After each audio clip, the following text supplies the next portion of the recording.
Hello, അസ്സലാമലൈക്കും. അത് time കിട്ടിയില്ലേനു. എന്തൊക്കെയാണ് ക്യാമ്പില് പ്രസംഗം? ഇന്ന് ഞാൻ മഗ്‌രിബിന് ശേഷം പ്രധാന പ്രസംഗം ഒക്കെ നടത്തി.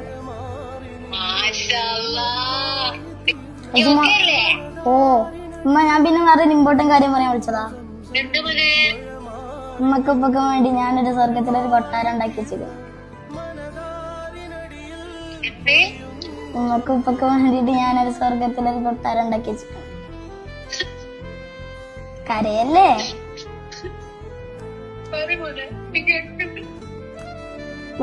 ഇന്ന് ഞാന് സ്കെച്ചും ചെയ്ത് രാവിലെ നേരത്തെ എണീച്ച്